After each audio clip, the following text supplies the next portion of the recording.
буллингке қарсымыз. Әр адамның жеке оймен бөлісуге, қалаған іс-әрекетімен айналысуға толықтай құқығы бар. Оған қоршаған адамдар қарсы болмаса, бұл әлем бақыт пен қуанышқа толар еді.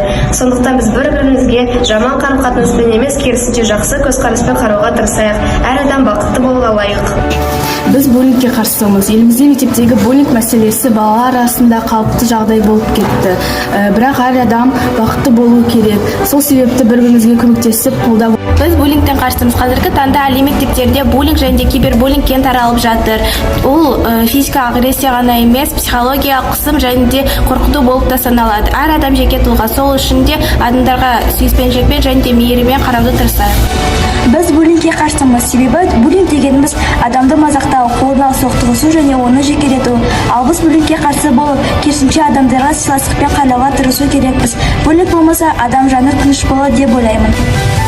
Біз айналамыздағы адамдарға мейірімділікпен, қамқорлықпен қарап, достық қарым-қатынаста болуымыз керек. Сондықтан біз буллингке қарсымыз.